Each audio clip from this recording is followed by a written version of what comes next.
Hello, friends of Studio Burley. This is Steve Burley, and it is coffee time, where we go over some of the stuff carrying on in our culture, specifically often related to men and feminism and the decline of our cultural freedoms, and our presumption of innocence, and issues like that. Today, we're talking about the portrayal of pornography and the difference in the portrayal of pornography and the use of pornography between men and women, as portrayed in recent media articles. So today, let's get straight into it. I will say welcome to Michael Keller, Ryan R., Prof. Volts, Michelle's University, Vandenberg, I can't say that. Sorry, Professor Volts Michelle's, and Josue, and Rotheridge, Josue Vaguila. Welcome to the show. So let's get straight out. Oh, patriarchy card. Yes, I didn't display the patriarchy card today, but you folks, I'll look for it later if you want to see it posted up again. And of course, they are available as for the small contribution of $10. You'll get your customized VIP membership to the patriarchy. So without any further ado, let's move on to the first, let me just close this one down, the first session of this topic. As porn, if you search for porn and addiction or porn use and all the rest of that stuff, you're going to get a whole host of generally negative portrayals of porn addiction, and it's all men. It's all negative portrayals of men and their troublesome, problematic use of porn and how terribly it affects women in our culture, of course. So here's a couple of images as a sense of what you will come up with. Let me expand this a little bit here. The ultimate guide to overcome porn addiction. I don't know if you missed that last one, but I can't back up because it always screws up the flow of this, and I can't go through it again. But anyways, you saw the first one there was another negative portrayal of men. Here's an image of a man at a computer with women's legs coming out at him. Here, the advertising saying, you can stop it. This is so puritanical, just like you used to see in the old days. I think they tried all kinds of efforts to control and restrict men's pleasure. You can stop it. Porn addiction, books that deal with porn addiction. Male. Notice that every single one of these negative portrayals of porn have a man as the subject. It is the man who's presented as negative more than the porn, and we'll see that shortly. Here he is in his bed, and how porn use becomes an addiction. And showing a young boy with his steaming tablet in bed there. Even a movie, a Canadian movie, which got all kinds of awards in Canada, Confessions of a Porn Addict, and that, as you may have noticed, is the image put on the thumbnail for this session today. Of course, all of this is negative. And there's a TED Talk where Escaping Porn Addiction by Eli Nash in June 24th, 2019 on TED Talks. And then here, Your Brain on Porn, an animated series. There's books, and all of this negative portrayals is all pointed at, and you know where this is coming from. This is all prepared for by the feminist claim that men and our culture are always, objectifying women. Objectifying women. So they're portraying all the men's use of porn as bad, fundamentally evil, bad for you, bad for society. Except when it's women using porn. And here, as long ago as 2018 and before, here's an article, didn't wait for studies to come out. Watching online porn helps women explore their sexuality better. Well, isn't that lovely? It's good for women, therefore porn is not bad.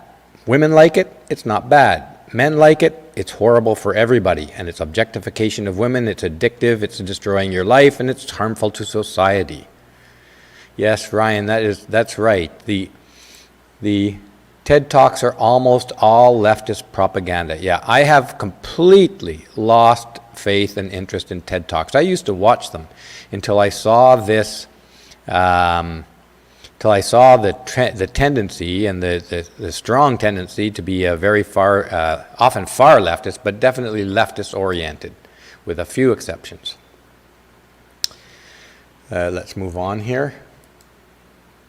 And here's another portrayal of women using porn. You get this right off the internet in a simple search. With women using porn, it's, look at how sweet she is. She's all lovely looking, calm, and she looks inviting and happy.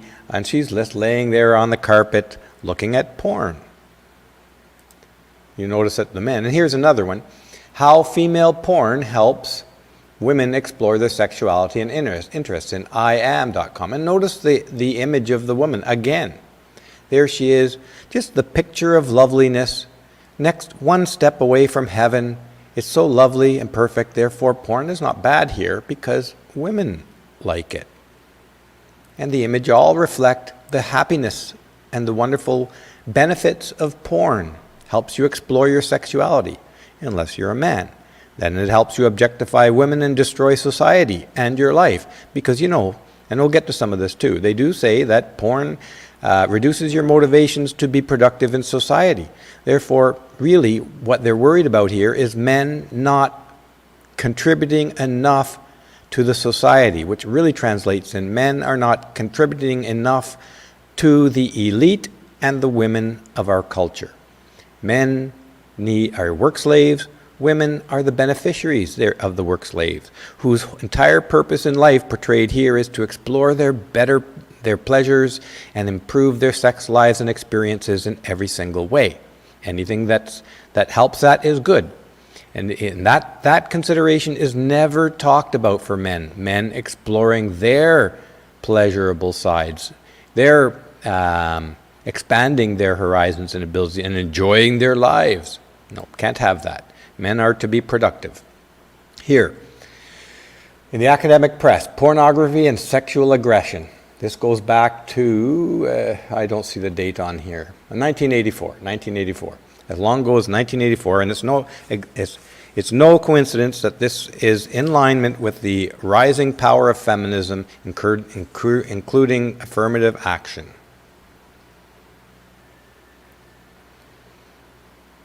So here we go. Pornography, its effect on violence against women. I'm just going to throw this comment up by Bill Barry here before we go on. Porn is destroying women also.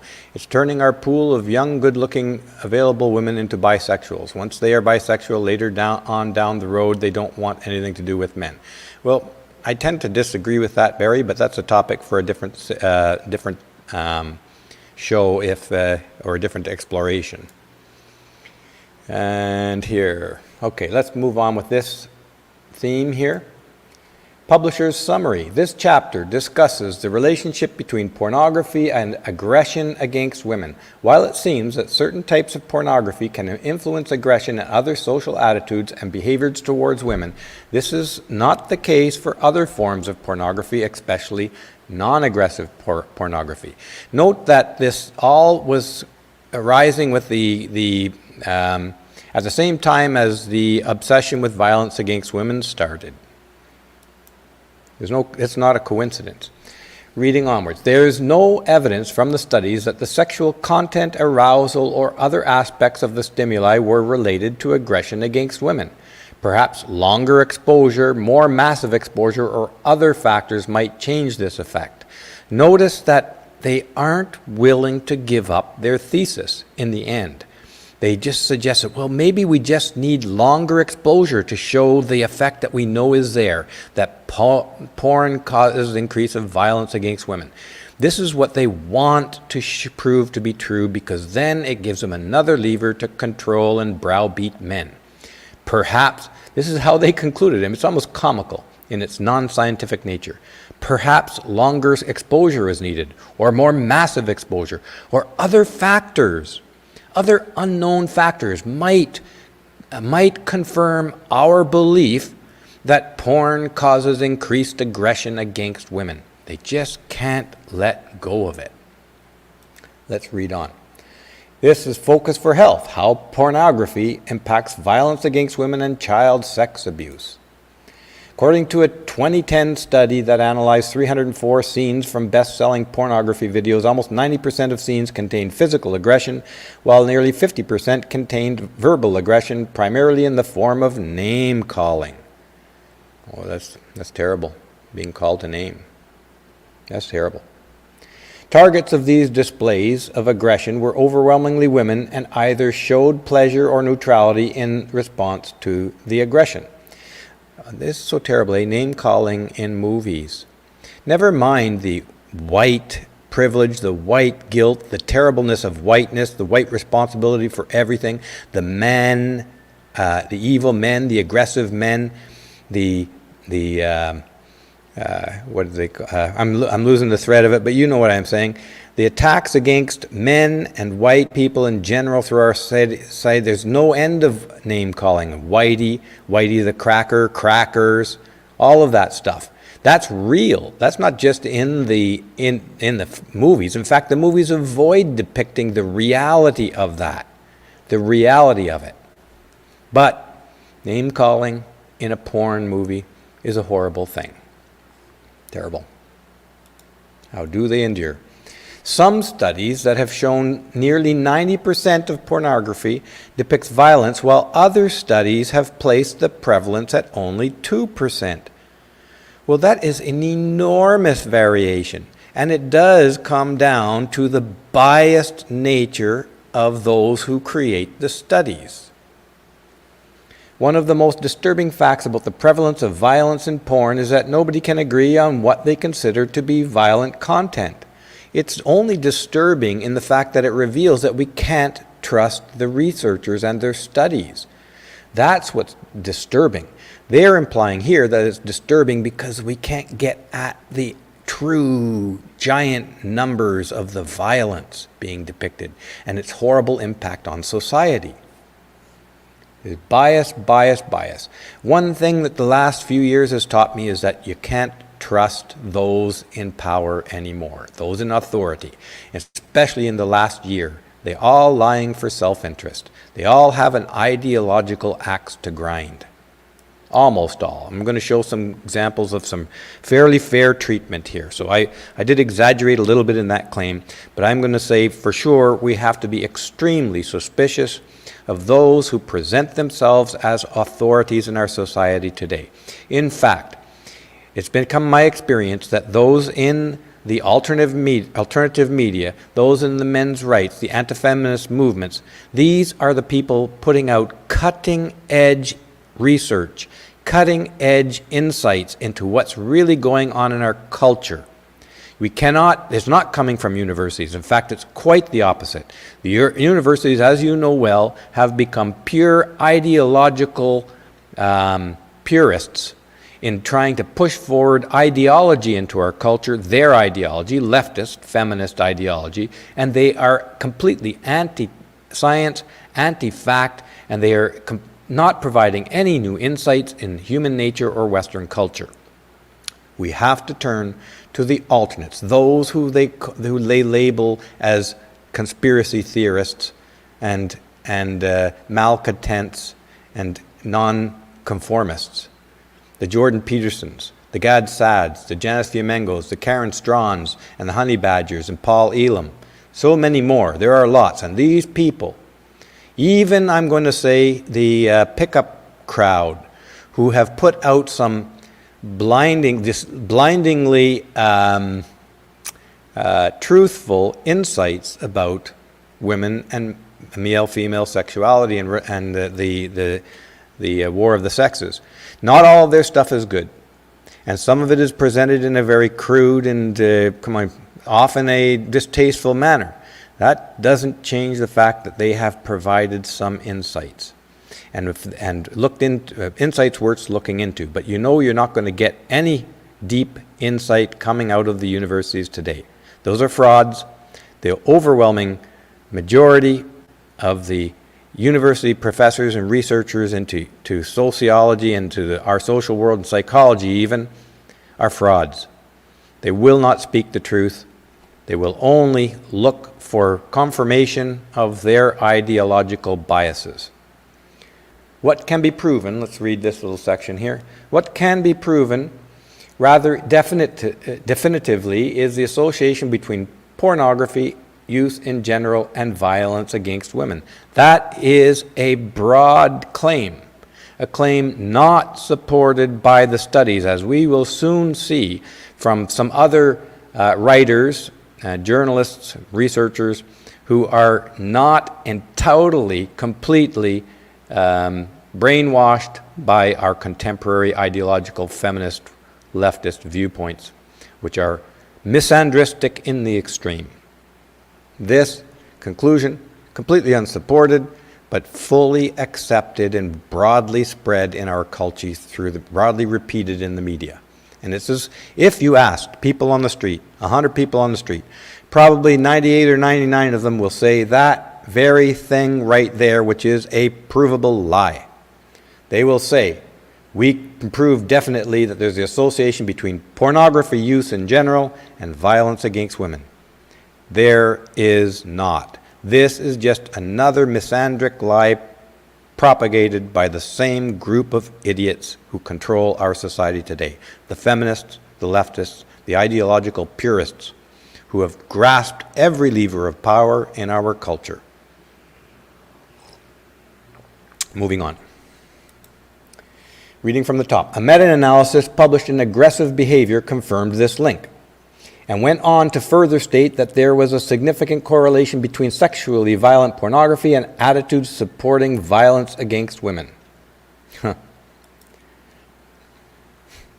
There's an old saying, you will find what you set out to look for. And that saying is a kind of a traditional way of saying shining light on the reality of confirmation bias. Let's read from the top. Women bear the brunt of porn's ill effects. Well, yes, as we shall see, until we find that porn helps women, and then porn's good.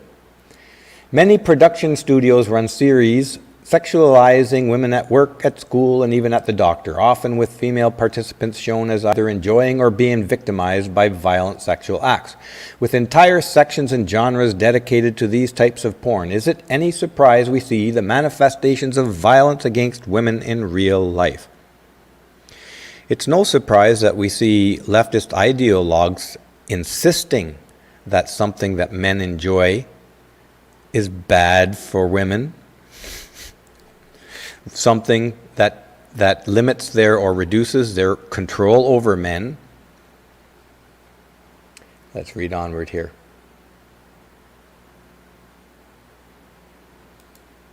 By the way, it's been shown repeatedly that rape fantasies are a very common fantasy for women. So if we look at that portraying violence, and when you look at those porns, they're portraying violence, but it's clear that it's not violence, that it is, in most cases, in any of these porns where they portray this kind of bonding and whatever, it is clear that it is consensual in virtually every case. There probably are some exceptions. I'm not saying there isn't some extremism that crosses a line at some point. I'm certainly not an expert in that. But in any case, it's been confirmed repeatedly that one of the most common sexual fantasies of women is a rape fantasy in which she is overpowered by a desirable male. Let's read on. Another result of frequent porn consumption is that women now face new expectations of sexual behavior which can lead to higher divorce rates, infidelity, and feelings of sexual incompetence spurred by pornography. I think this is nonsense. In fact, we used to hear stories that introducing new varieties and spicy things into a marital sex life improves the marriage. Improves the marriage. Again, the research is anything but clear on this. But here you see that the writers, almost without exception, are always concerned about preserving the power and decision-making of women and the pleasure of women. Notice here, lead to higher divorce rates, the use of porn, they're calling it. Maybe the use of porn is because the marriage is crap to start with, and the woman has turned colder than dry ice. and is mean and disruptive to everything in the man's life. But they won't talk about that. It's the porn, right? It's the porn, sure.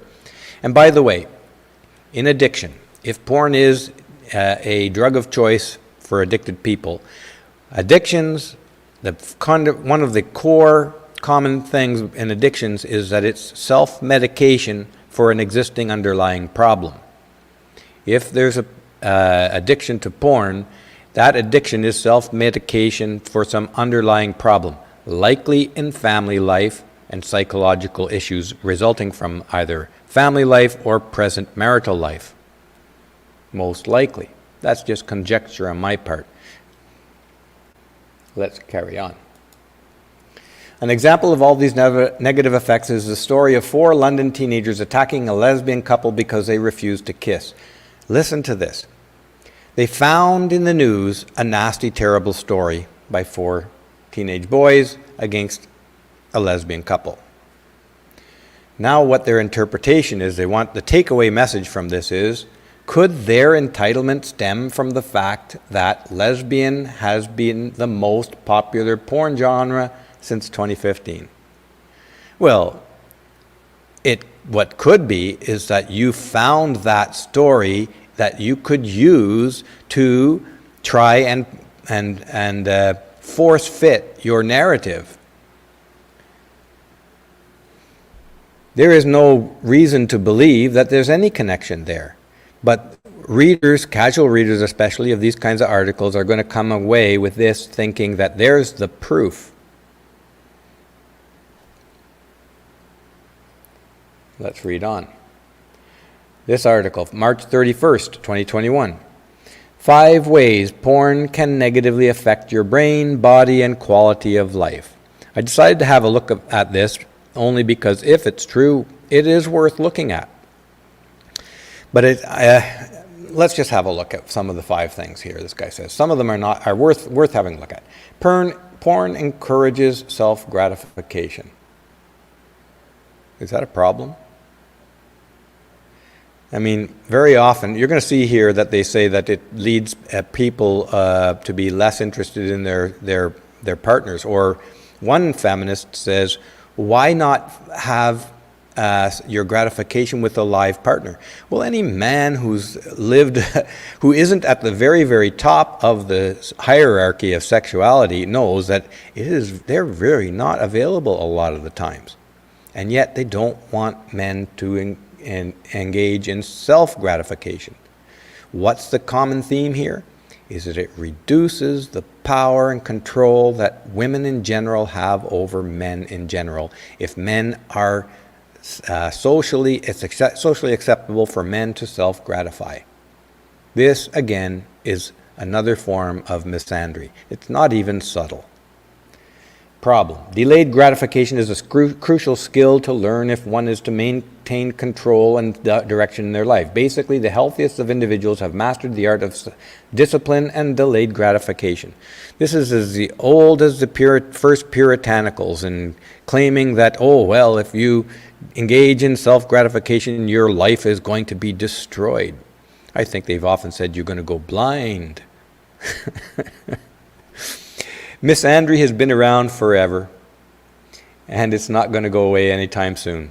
What we can do is learn to recognize misandry and inoculate ourselves in our minds against it. We inoculate ourselves against misandry by recognizing it and naming it for what it is.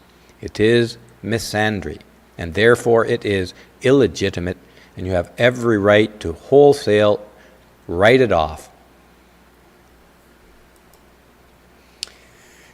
It is no coincidence that people who are hooked on porn might be radically underachieving in other areas of life. Well, this is true enough.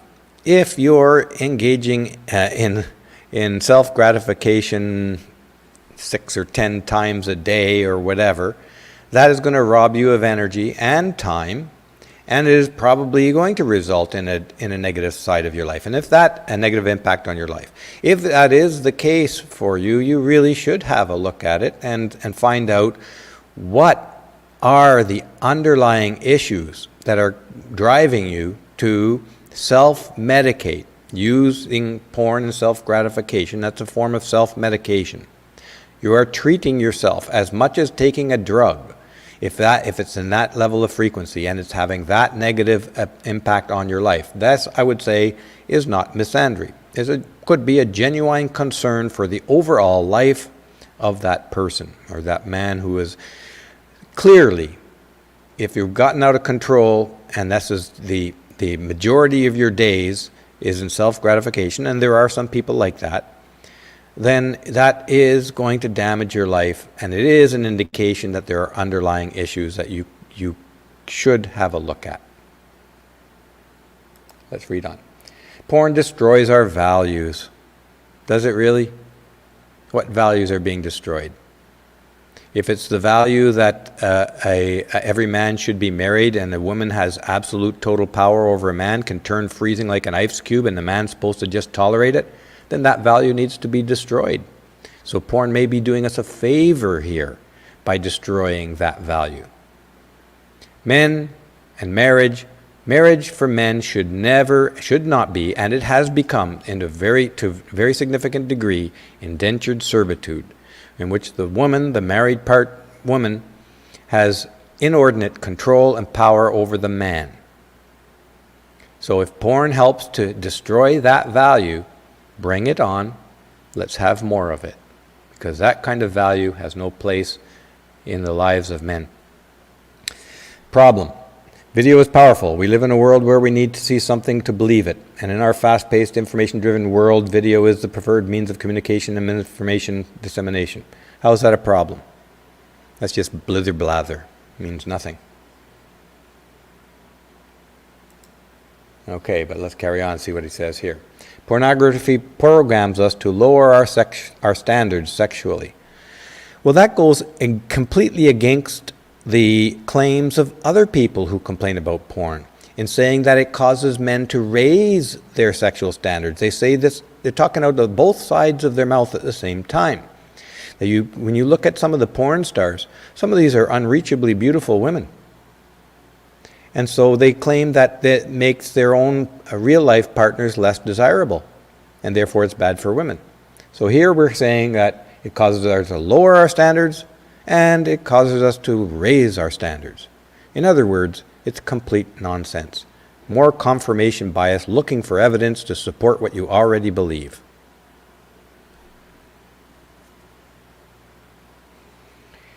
Let's read on. It encourages us to seek sex and in some cases build intimate and unhealthy relationships with people who are willing to have sex without any boundaries. As exciting as that sounds, having sex with someone who is available can be a sign of someone without much discipline. I'm going to have to disagree entirely with that, because look, porn doesn't encourage us to seek sex with and build those relationships. Something else does. Porn is just a side. It seeks to satisfy that need. The need is already there. The desire is already there. Or the need to self-medicate using these kinds of techniques is already there. If you didn't have porn, it very well could be that some less desirable outlet will arise in its place. Because where there is a need, there is somebody there who's going to profit by fulfilling that need. You take away porn and you think that something else is not going to rise to take its place, I guarantee you it will. So they're getting the symptoms ahead of the cause. Let me take a look at a comment or two here. Porn is a coercive industry, says Sadako. It saddens me to hear stories of women who've come out of the porn industry destroyed. Yeah, there's some bad things that come out of the porn industry. There's bad things that come out of the chemical industry. There's bad things that come out of the pharmaceutical industry. There's bad things that come out of the food industry. There's bad things that come out of the entertainment industry, as we saw with Harvey Weinstein. There's bad things that come out of every element of human culture. There's bad things that come out of families. Families, one of the most celebrated units and revered units traditionally in culture. But bad things come out of there too. That doesn't mean that family is bad, doesn't mean the pharmaceutical industry is bad or the chemical industry is bad, or that any particular thing from which bad things come is entirely bad. It does mean we should look at those bad things and resolve them. Absolutely. But thank you so much for the comment. That is a very important comment, because I'm not suggesting that porn is all good or all bad. I am suggesting, though, that the way porn is portrayed in our culture, the way men and men's use of porn is portrayed in our culture, is decidedly misandristic, and it's showing its face clearly when they start to talk about how wonderful porn is for women. This is a clear, two-sided, two-faced situation we're dealing with here. Okay, let's read forward a little bit. Porn can cause erectile dysfunction. Well, I've more heard of porn causing, curing erectile dysfunction than causing it. But let's have a read here. We'll have a coffee. This one is specifically for guys. Virility is important for almost every guy I know. The rise in porn-induced erectile dysfunction is something to be alarmed about. Frequently watching porn can lead to erections, which can increasingly only be induced by hardcore pornography. That's not healthy. That's the claim. I don't believe it, but it's possible. But it may be possible just that the frequent use of porn reduces your drive in general, like any frequent sex. If you're any normal man, if you have sex, or maybe twice in a day, once in a day, or whatever, or certainly a second time in a day, your drive is going to reduce significantly. For some men, if you have sex twice in a day, you might not have sex for another week. Even even masturbation. That's normal. That is not erectile dysfunction. That's exactly how the reproductive system works. When you've been sated, you don't get aroused so easily anymore. And it takes something very, very strong to arouse you. It's the same with food. Let's suppose you just ate, I don't know, some Big Mac or something, some junk food. Even if the best food in the world comes out in front of you, you're going to be less, it's going to be harder to stimulate you to want to eat it. It's going to have to be awfully, awfully delicious before you're going to say, yeah, I'm not hungry, I'm kind of full, but I'm going to eat that anyways. You know?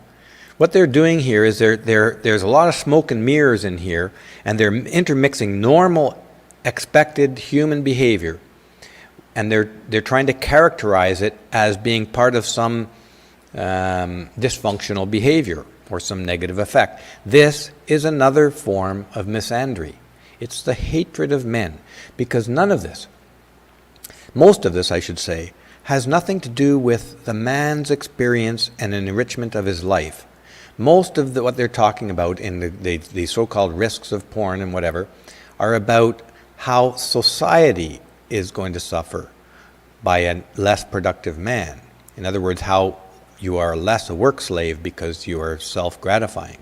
It's going to talking about how women will suffer, saying that men don't find them as desirable, and so on. What we need to do, and we need to recognize this as misandry, because every man, boy, old man, you have every right to seek the fullest, most gratifying, most satisfying experience in your life, including personal growth and experiences of all kinds. And these kinds of approaches to so-called problems like porn are not about, they completely ignore a man's urge or importance of a man's desire to fulfill himself in multiple ways, in multiple dimensions of life. So you have to reject misandry in all of its forms, subtle and obvious. Let's read on. Porn encourages social isolation. Well, I mean, that may be a good thing. I don't want to see another Pee Wee Herman in a theater self-gratifying himself in public. It encourages self-isolation. Of course it does. It's a private affair. Let's read on. Watching porn in most cases demands isolation. Anything that consumers do in secrecy usually leads to shame. Well, maybe that's a problem with the culture, but I don't see it that way. You do in secrecy. You do these things in secrecy because sometimes you will be shamed for it, not because you should feel shame. Men are facing a lot of this stuff. One of the first effects of frequently watching porn for men and women, especially those who are young, is social awkwardness in public, which ironically leads to more shame and hiding. So you want to shame people for porn, call it negative, and then you're going to act surprised when they do it in secret? Come on. It's only because it's men that you're going to shame them. We just saw in some of the articles or the headlines before that as soon as they find evidence that porn can help women expand their sexual creativity and experiences, all of a sudden it's not shameworthy, it's praiseworthy. And it goes on the cover of magazines because it helps women. This is another example of misandry.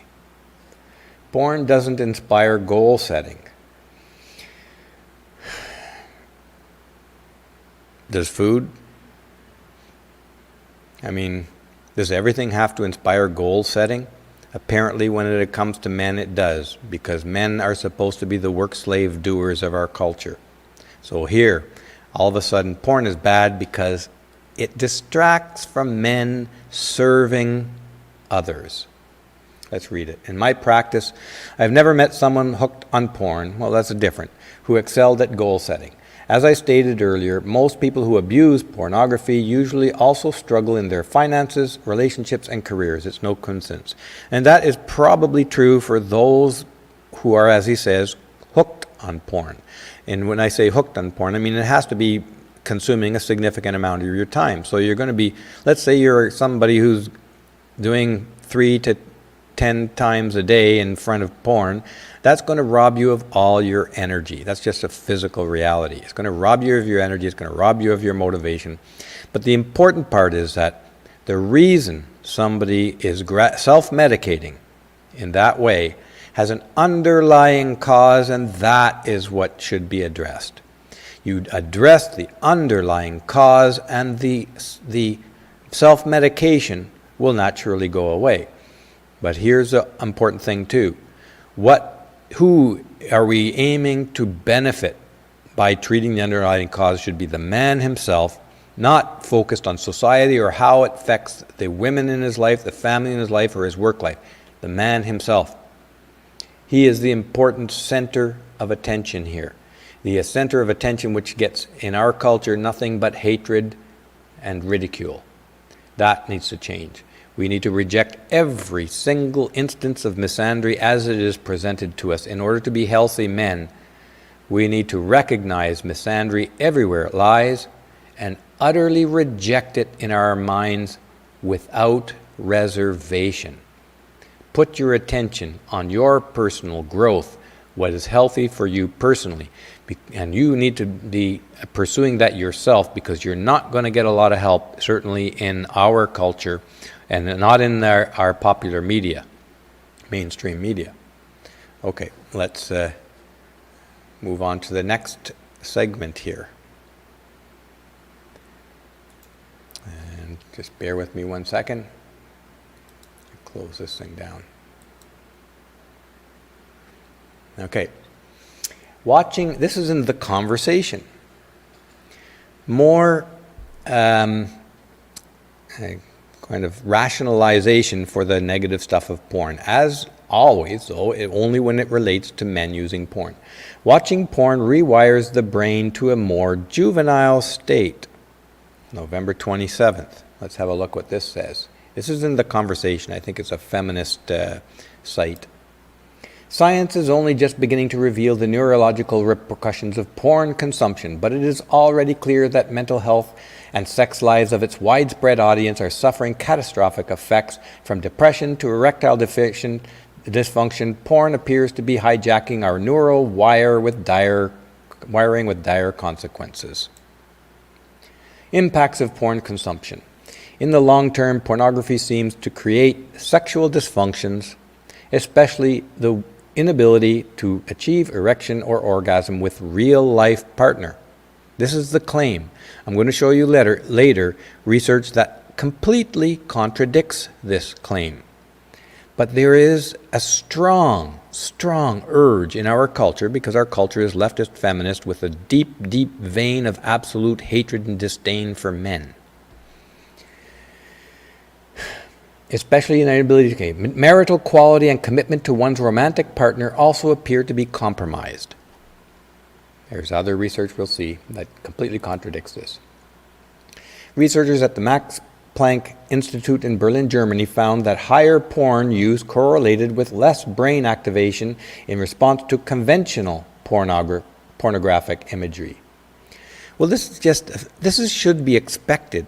As I mentioned earlier, if you're self-gratifying twice, the third time that you try to do it in that given day, or until your body has recovered and recuperated, is going to be a lot harder, and you're going to need some kind of sexual Olympian, super sexy woman in front of you before that thing's going to work again. That's the way it works. You've run out of gas. You can't expect it to work like with full tank when you've run out of gas. You have to wait and refill the tank. But they're going to claim that this is a result of using porn. Brain structure and functional connectivity associated with pornography consumption. The brain on porn. This is from 2014.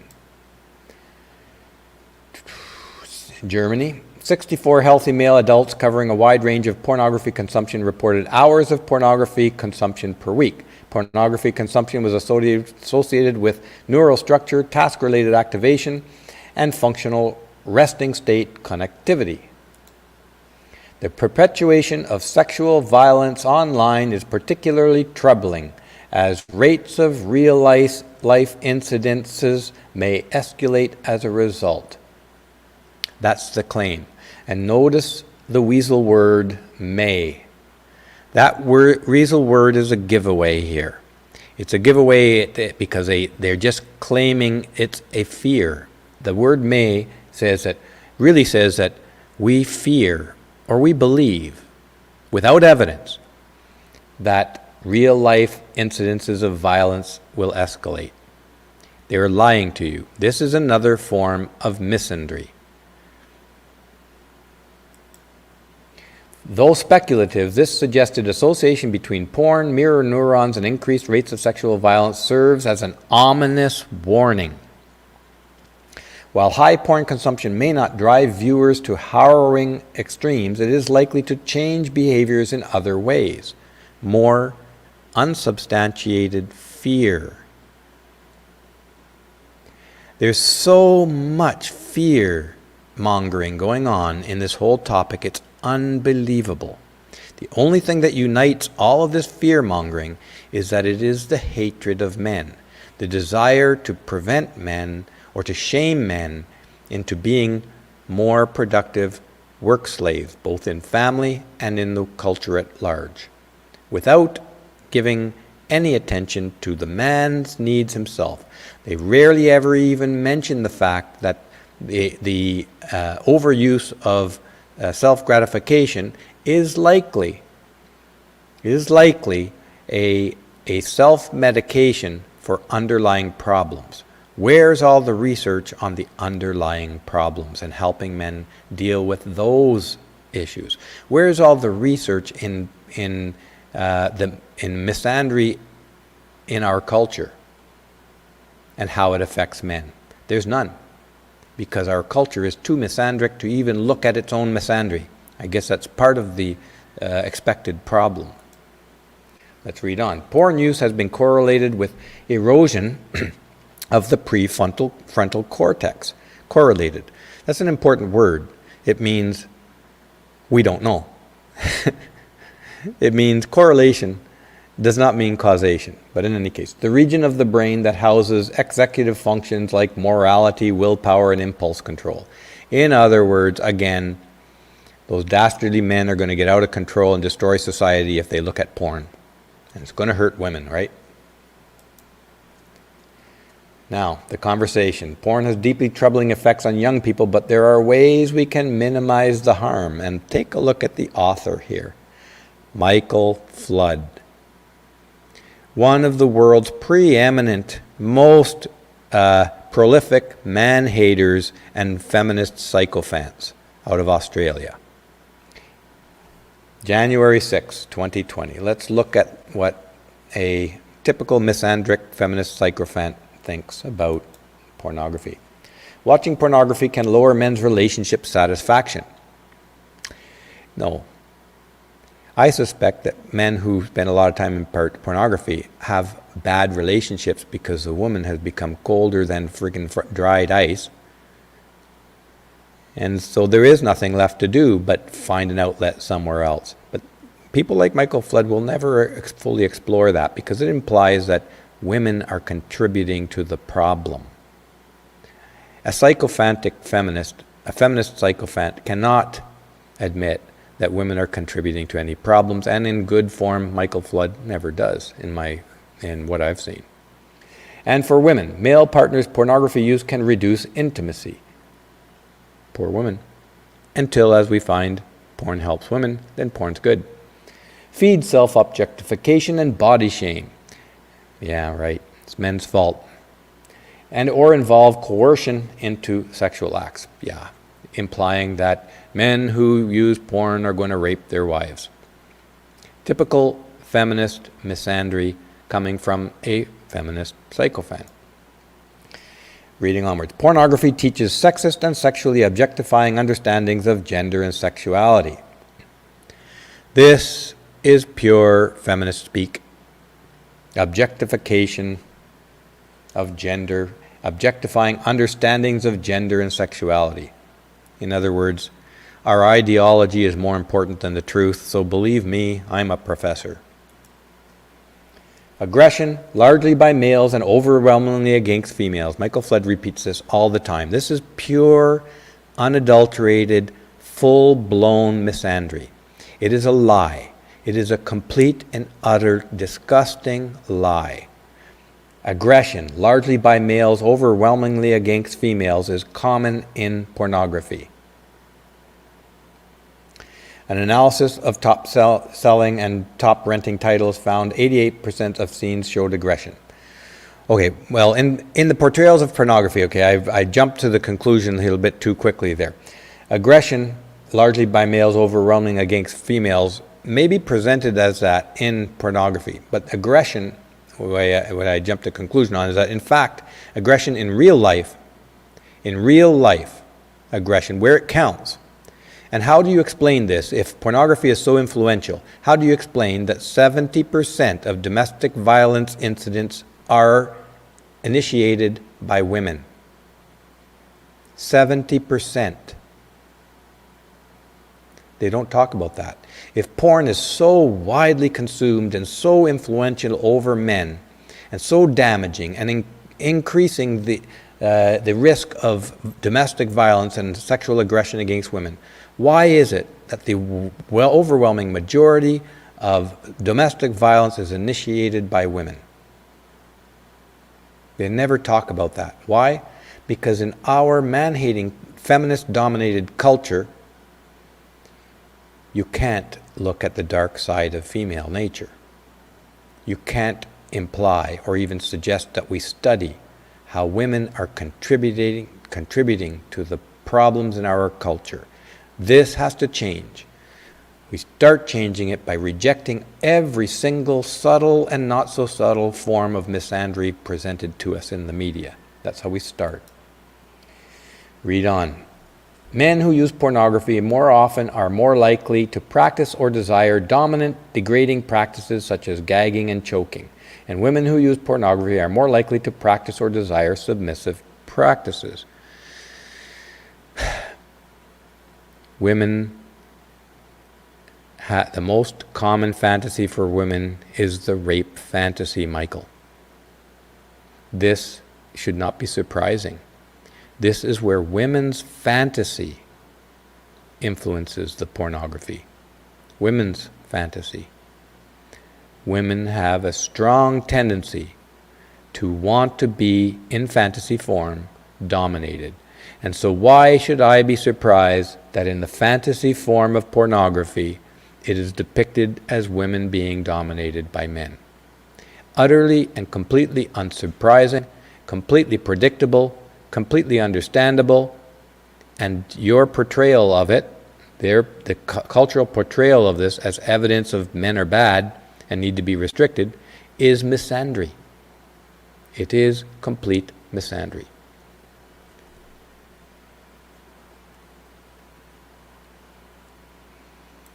I'm going to try and read some of the comments because I think I've been neglecting comments quite a bit lately. Okay. Let me just put one at random up here. Michael Keller, is it possible that all male feminists are just impotent and therefore write all of this nonsense about male sexuality? I don't know. Impotent, I don't know about that. Certainly, in my mind, that male feminists don't know anything about feminism, at the very least. Or if they do know about feminism and still call themselves feminists, then they have a lot of self-hatred in them, and they're given up their power. They're becoming sycophants in the hope of getting female attention, possibly. I don't know. There could be a lot of reasons for it. But if you're a male and you're a feminist and you know something about feminism, there's something deeply psychologically wrong with you. Deeply. Let me just put another one up. I bet they put men being dominant in porn as men being aggressive. That's not the same thing. That's true. That's a good point, the Prit Master. Okay, let's move on with the next section here. This is from Susan M. Shaw. I believe this is the University of McGill in Canada. No, it might be. Let's just read on here. Men's leisure and women's lives, implying that men are taking pleasure out of destroying women's lives. The impact of pornography on women. This, again, is pure, unadulterated misandry. It is shaming men. This is to be completely and utterly rejected. You can read it to the point where to get your understanding of where their hatred of men really lies, because some of these feminists who are planted in research departments around the West and getting their research published in legitimate journals, they are very knowledgeable of how to sneak their misandry in and make it appear as a scientific study. Just going to acknowledge Albatross. Thank you so much for your contribution to Studio Brûlée, Albatross. And Albatross writes, I wouldn't be surprised if, I think that's women were bigger consumers of porn simply because there's more women on the planet. I don't know. I guess that's a possibility.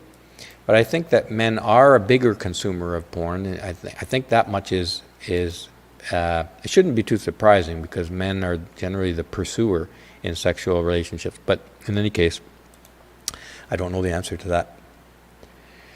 Let's read a segment from this article, study. In this study, the impact of pornography consumption on women's lives was examined.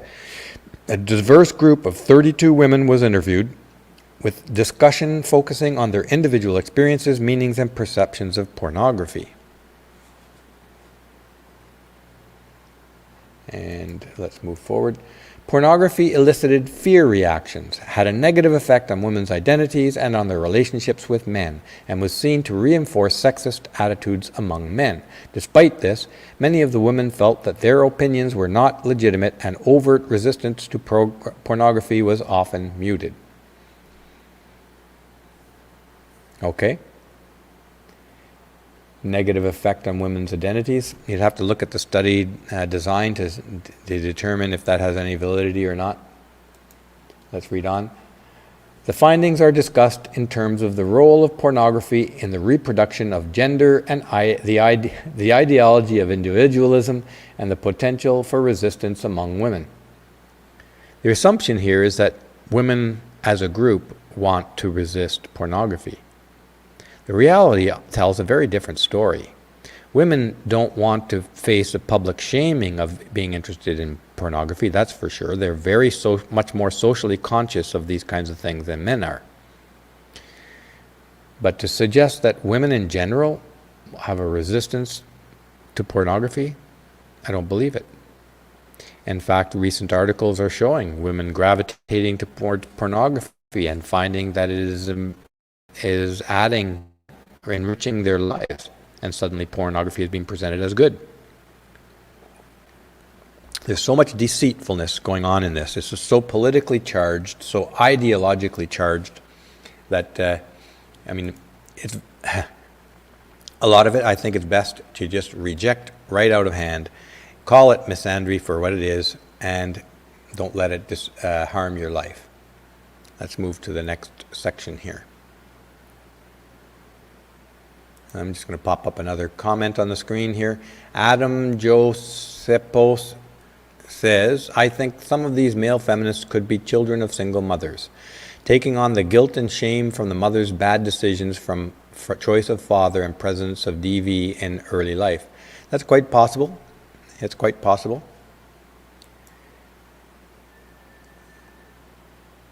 Okay. And Michael Keller says, hit the like button, folks. Yes, go for it. Hit the like button, hit the share button, hit the donate button. All good options. Let's carry on with the next one. And you see it up on the screen here. This is from BBC. Okay, now we're getting into something more reasonable.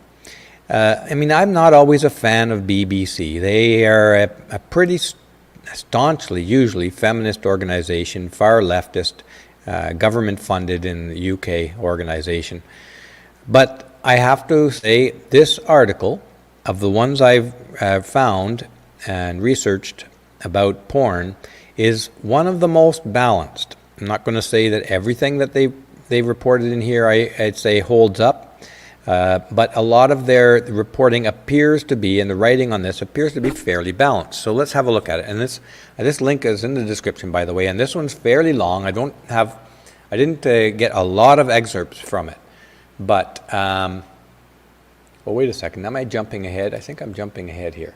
Sorry. Yeah. Okay. So that was a little preview to the BBC one. We're going to get to that in a second. And it is fairly balanced, and it's worth reading in its entirety. But before I do, this guy in Psychology Today, and Psychology Today comes out with some real whoppers of stupidity lately. But this fellow, I have to say, was pretty reasonable. Again, I didn't agree with everything he says, and I don't think, and he has some speculative kinds of stuff in his writing as well. But let's have a look at what he says. How women's use of porn affects relationship. New research examines how porn affects women's relationship. This is October 12th of 2020. And this is, okay, so let's go on here a sec.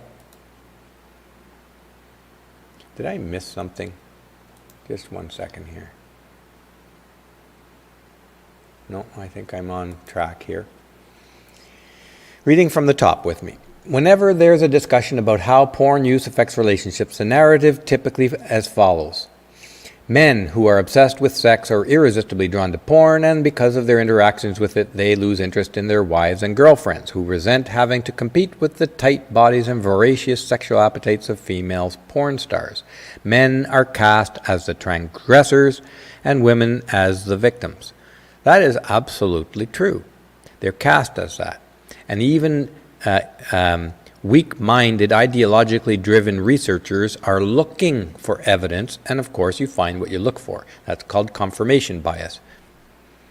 And they're presenting this stuff as legitimate research. But this is actually quite a well-written, accurate, and I'd say believable statement of fact. For this study, McNaby and colleagues recruited over 2,400 women in 2 countries, the United States and Hungary, to respond to a survey assessing a wide range of sexual issues.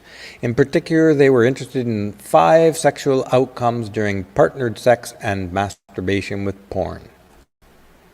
Okay, so that's what the study is about. Here's what they come up with.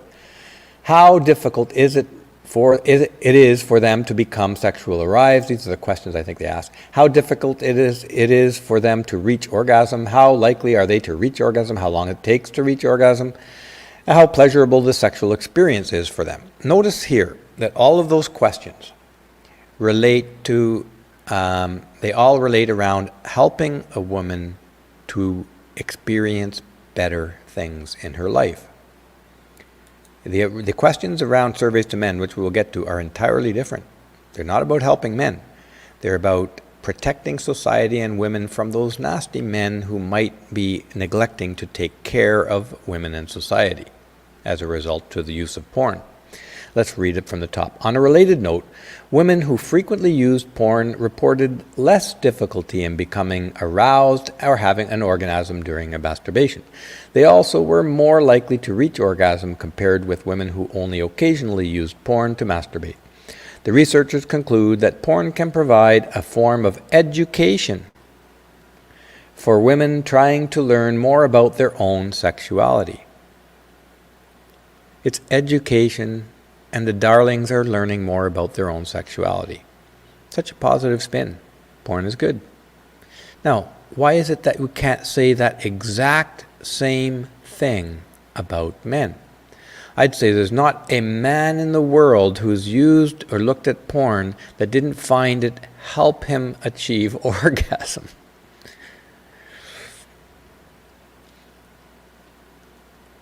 We could say the exact same thing about men, but we don't, because our culture, our society is filled with misandry, which we have to reject. I don't have a problem with this research. It sounds reasonable.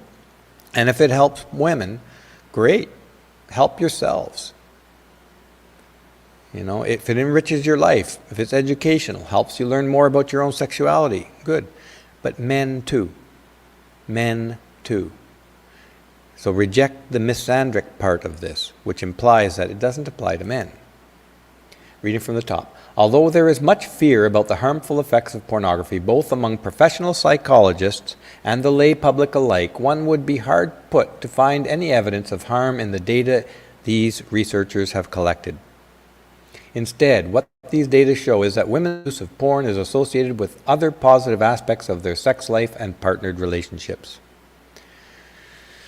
So, women using porn, there's absolutely nothing wrong with it. It's wonderful. Despite of the fear that psychologists have and lay public, that fear is all fear of men. It's not fear of porn, it's fear of men. Fear and hatred of men. Let's read on.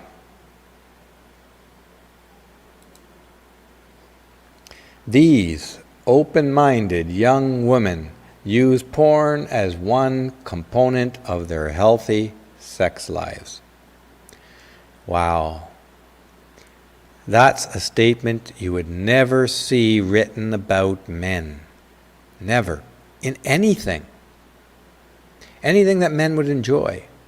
We talk about the dangers of men using video games, the dangers of men becoming too aggressive because of football, watching a football show. Remember the Super Bowl? Men are going home and beating their wives after watching the Super Bowl. No, they never talk about how the Super Bowl helped enriched men's lives by the camaraderie with their fellow men, enjoying the excitement of the game. None of that. They don't talk about how that watching the Super Bowl encouraged men to go out to the gym and get better fit and overall was motivating to them, or any of these things. No. It's always open-minded young women. Can you imagine that? Open-minded young men using porn. Why can't we say that? Open-minded young men who have rejected the hateful yoke put upon them by puritanical culture that wants to chain them to the workforce as work slaves. These open, young-minded young men use porn. Just think of that statement. No, that would be laughed at in our culture. But when you say these open-minded young women use porn as one component of their healthy sex life, it's celebrated. These women are heroes, heroines, they're saints. They're liberated. Reject the misandry in every single form. There's nothing wrong with this statement being said for women, and there's nothing wrong with this statement being said about young men. Let's read onward. Now, the same fellow, The Truth About Men and Pornography, August 8th. This is a couple of years before this last article. Now again, this guy has something good to say. In general, I agree with his overall assessment of porn. He is not flaming the fans of fear. He is actually speaking against the hysteria of worrying about porn. We've had hysterical worries about all kinds of things in our culture. Mostly, it's aimed at controlling and hating men. Let's read from the top. The pious and pompous preach the perils of pornography from pulpit and podium. Great sentence, actually. The pious and pompous preach the perils of pornography from pulpit and podium. It makes men view women as nothing more than sex objects rather than as human beings. It causes men to devalue their partners because they compare them with the women they see on screen. This is what these pious and pompous are preaching. It encourages men to seek out dangerous or socially unacceptable sexual acts. Conversely, it leads to sexual problems such as erectile dysfunction and low libido. Let's read what he says. Evidence for these claims is rarely offered since their truth seems self-evident. Why does their truth seem self-evident to these claims? And why does the public accept them? Because our culture hates men, promotes the hatred of men.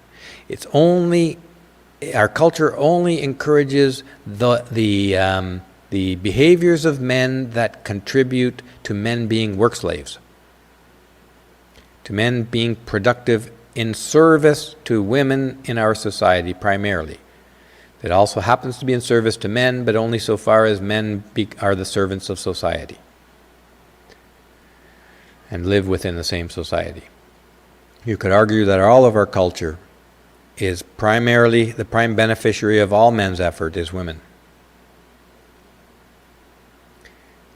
Yes, and I think I mentioned this, the old hysteria from Oki, drummer guy, hysteria about violent video games. Yes, that was a big thing for a few years, and then it just quietly went away because there was absolutely no evidence for it. It just didn't pan out. But I'd say the majority of people still believe that. So, or else we hear anecdotes of young men who spend their days watching porn and have no social life. Let's read on. Many psychologists have investigated the effects of pornography use, but most of this research has looked for evidence to confirm the assumed dangers of porn.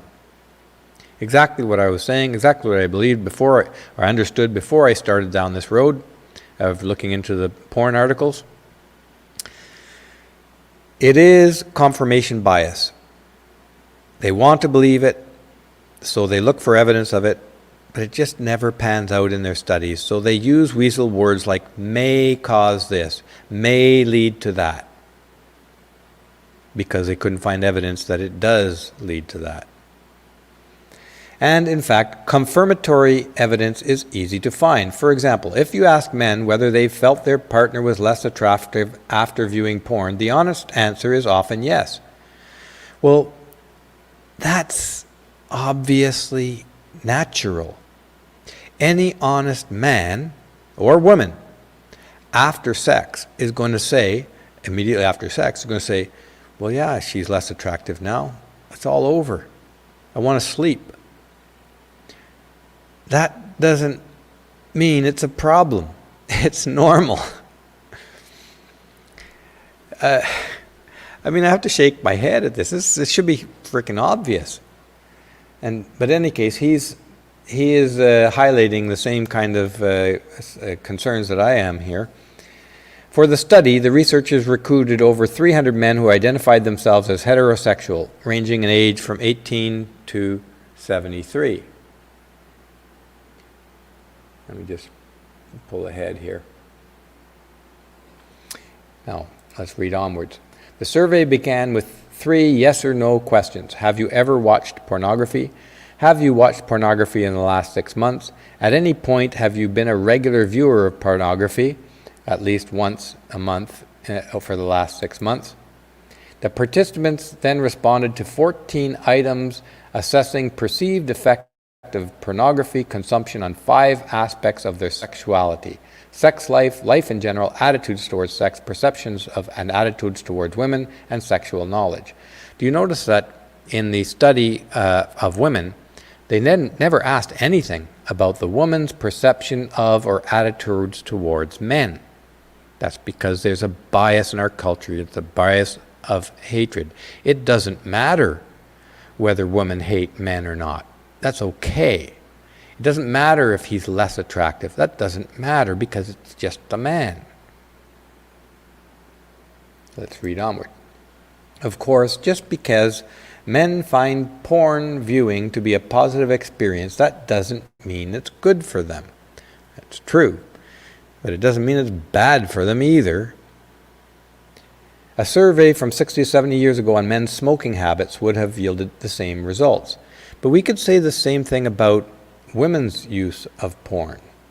Just because women find porn viewing to be a positive experience, that doesn't mean it's good for them.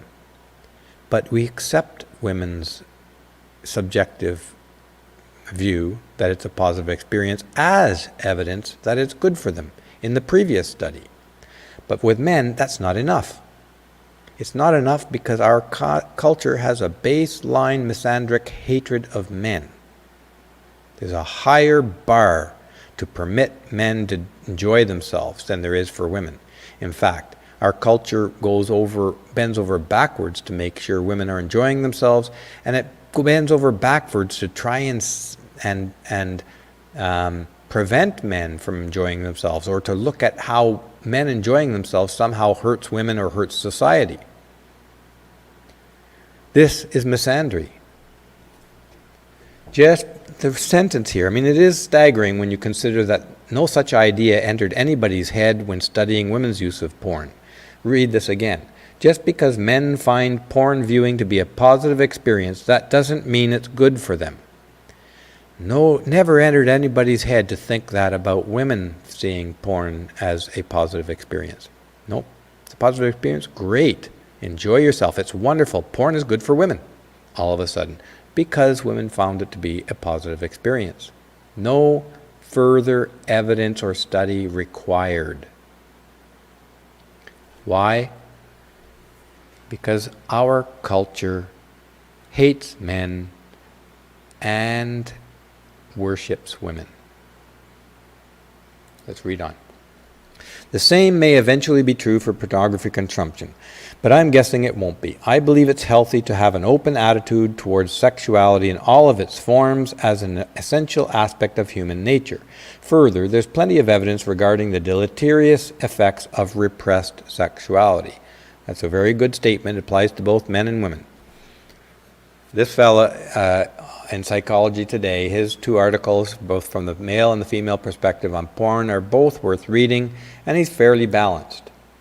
Finally, he says, I strongly suspect the guilt associated with illicit porn consumption does far more psychological harm than the recreational viewing of people having sex on the internet. Absolutely. I imagine that in another generation or 2, people will wonder what all the fuss was about back in the dark ages of the early 21st century. Yep, they will. Some will. But the feminist crowd will continue on looking for ever more reasons to hate men. Now, from that article, that study that says that porn helps women, is good for women.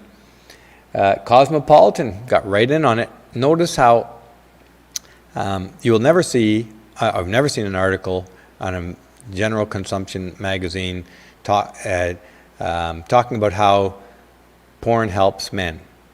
Or is certainly, the articles are all, as I showed at the beginning of this session, very negative about men, portraying men as some kind of sleeking around in the dark, and doing sleazy things to do with porn. But now that porn is found to be helpful to women, it's right out there in the front of Cosmopolitan, being celebrated as a wonderful thing, and women are courageous to do it. The positive impacts frequently watching porn can have on your sex life, debunking claims that watching porn ruins partnered life. They're only debunking those claims because women like porn.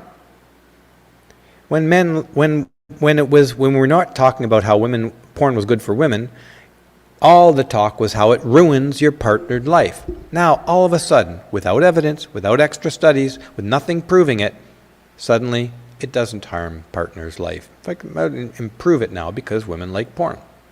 Let's read on. You've likely heard the argument that watching pornography can negatively impact your sexual experiences in real life, which, sure, it can, with many psychologists and experts linking some people's reliance on adult films to erectile issues. Again,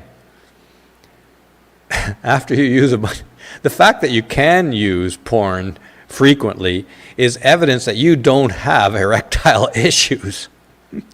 It's the absurdity of this thinking. It's just striking. But a new study has found that for women, watching porn could actually have some pretty positive effects, but only for women. Thank you, Cosmopolitan, for demonstrating your hate of men, your subtle hatred of men. Sean did point out that the researchers didn't assess whether the women studied felt they were dependent on or addicted to porn in order to achieve orgasm. Some readers may be relieved to learn that pornography use is fairly common among women and is unlikely to interfere with sexual functioning during partnered relationships.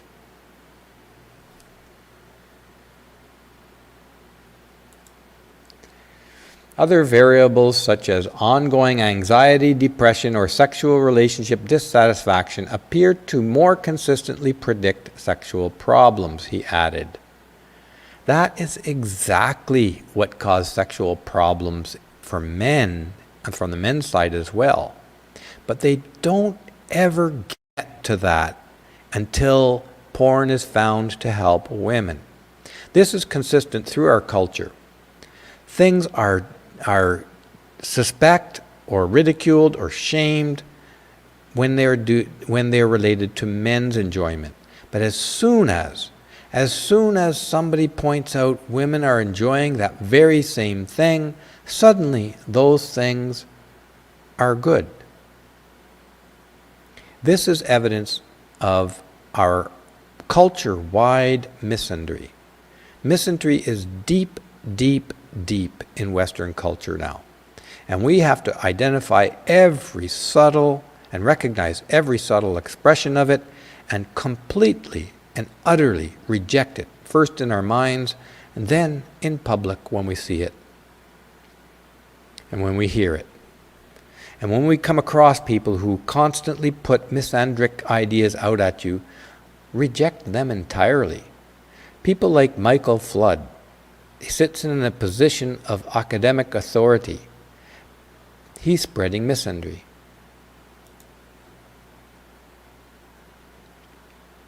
Let's read on. If you're looking for some ethical, feminist, inclusive porn to watch, this is from that Cosmopolitan magazine. Listen to the rosy loveliness of female porn. Ethical, feminist, inclusive porn to try and watch. I mean, it's comical.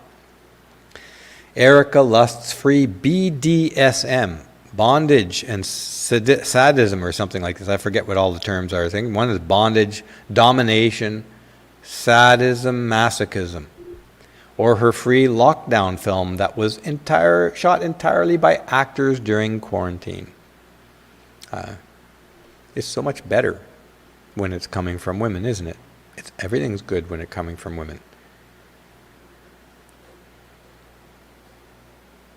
So that's the last of that section. I'm going to finish this up with the BBC thing. And the BBC article does its best to debunk a lot of the myths around pornography, its benefits and hazards, and all of that in our culture. And I have to say they did a good job in this particular article, even though, as I mentioned earlier, I don't always agree with BBC. I think it still is a feminist infested organization, and a government-funded one from the UK.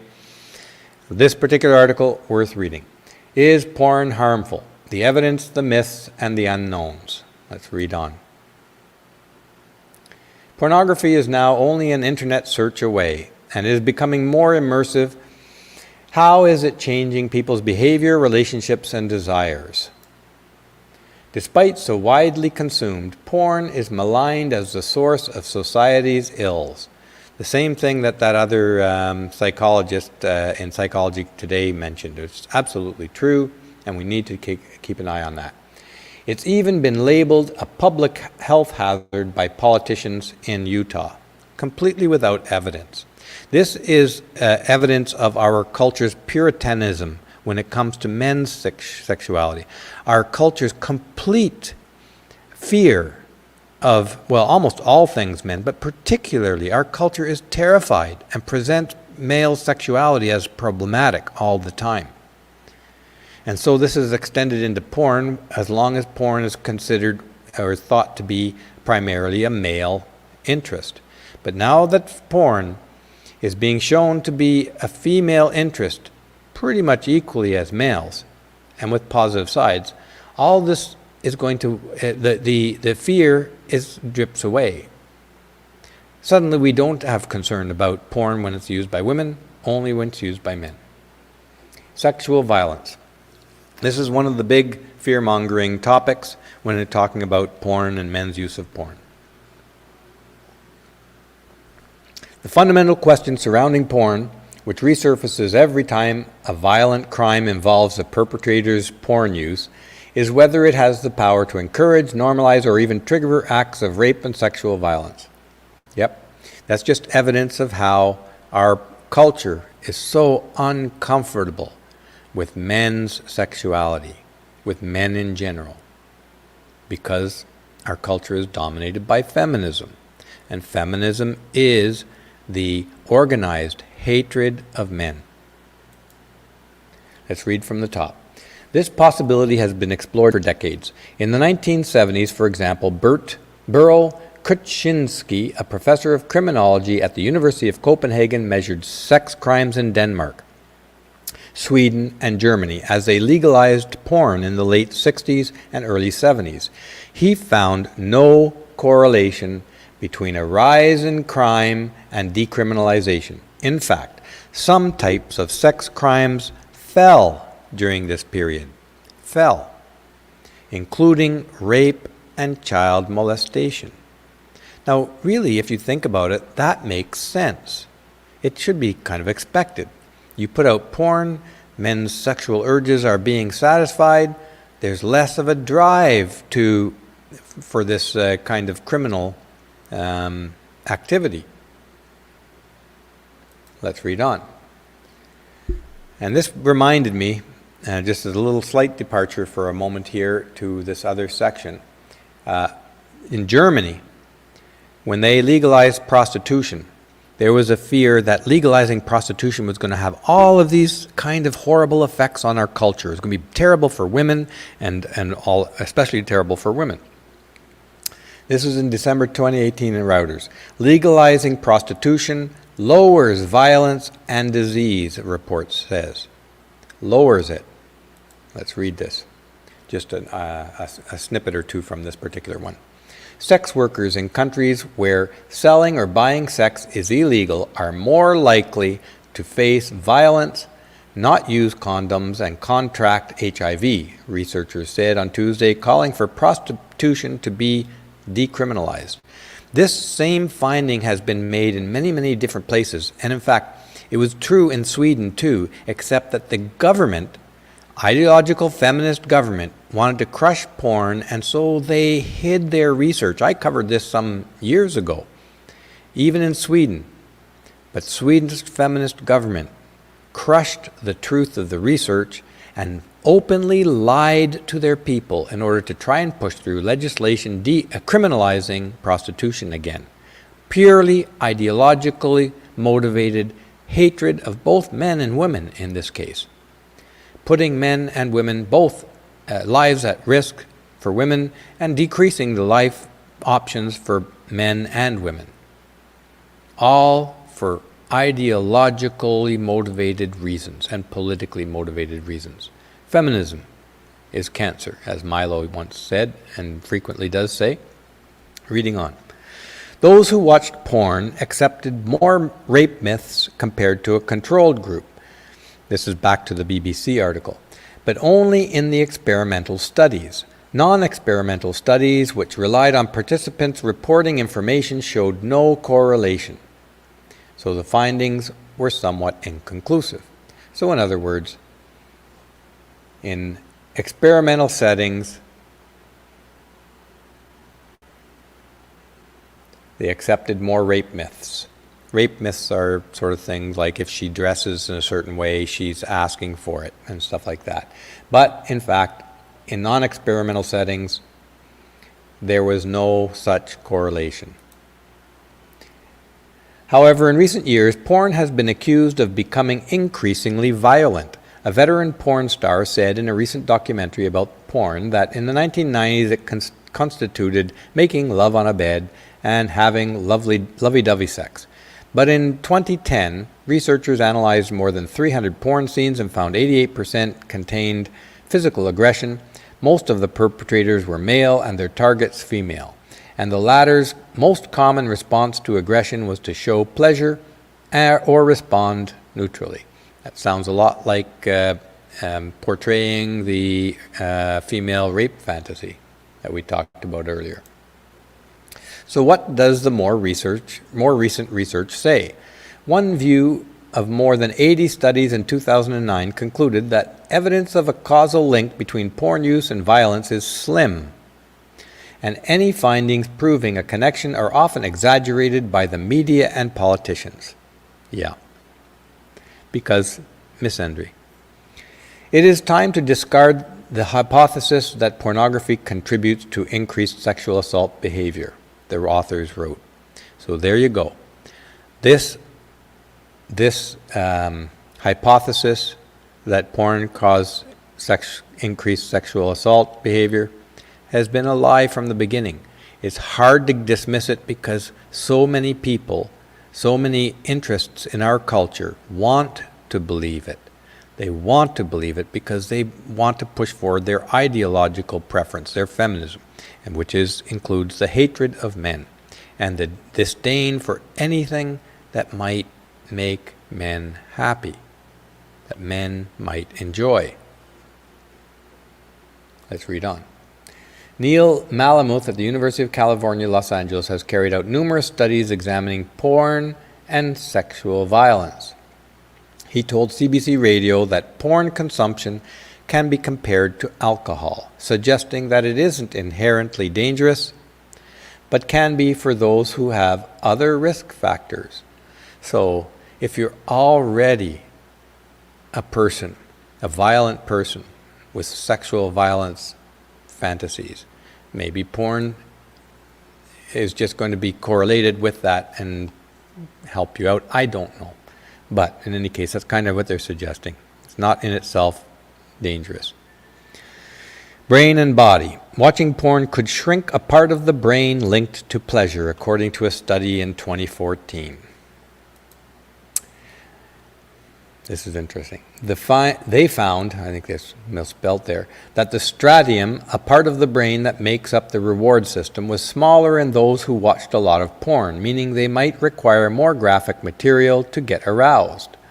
But the researchers couldn't conclude if respondents with smaller striatoms were driven to watch more porn or if their frequent porn watching had caused it to shrink, although they assume the latter case.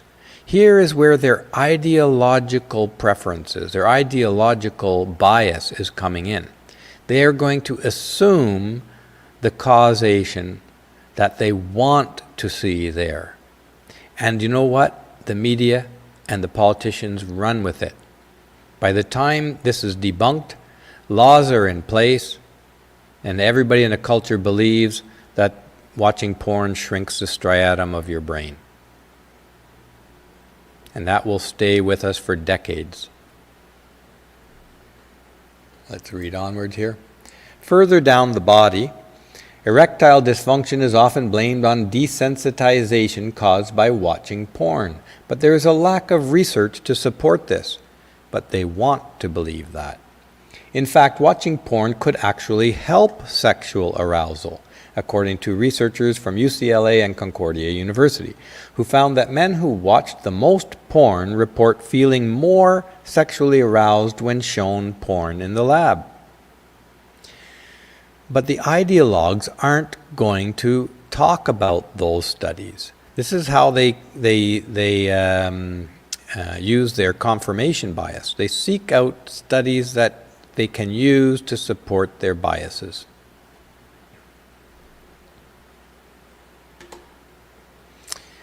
Let's just pop a question up on here. Brendan Carberry says, as long as the tokens keep flowing, there appears to be as many willing performers as grains of sand on the beach. I'm not sure what you're referring to there, but maybe that's to OnlyFans or something. There's an awful lot of OnlyFans out there. And that's probably the part of porn that women, if you go by OnlyFans, you have to conclude that, which is basically pornography, everyday women getting into selling pictures of their butts and doing online porn. If you go by OnlyFans, women's interest in porn seems to favor presenting themselves rather than consuming the porn, creating the porn. Because OnlyFans is attracting enormous numbers of women. Okay, let's read on. Watching porn makes men lose interest in their partners. This is the other belief that the BBC article is dealing with. Came the warnings after a study by Douglas Kenrick in 1989, when feminism was just firing up like a rocket to take over the education system, the university system. The study was hugely influential in psychology, dominated by feminism, according to Rhonda Ballatharini, a PhD student at the University of Western Ontario. However, in November last year, she carried out similar trials using 10 times as many participants, 150 heterosexual females, 400 heterosexual males over 3 separate studies, and disputed its finding. Funny how that works. Contrary to this, a study published in May this year found that starting to watch porn can sometimes be a predictor of divorce. Starting to watch porn, a predictor of divorce. Well, it sounds like the conditions for divorce are in place first, and as a result of those conditions for divorce, the man is looking for an outlet and turns to porn. And importantly, the study also found that people with a high viewing of porn, at least one a day, were less likely to divorce than those who never watched it. That doesn't fit the feminist narrative, does it? So, what we get out of this, as we in our culture, as I mentioned in the very beginning, is that, and this is evidence of the misandry against men that men face in our culture everywhere, is that porn, all of a sudden, is not such a bad thing because it helps women. And it's portrayed, look at the difference in portrayal of women's use versus men's use. how female porn helps women explore their sexuality and interests. I could write that same thing about men, except that in our culture, helping men explore their sexuality and interests is not encouraged. It is with women, always. And here we see the woman presented as angelic, almost. It's a good thing. It's so wonderful.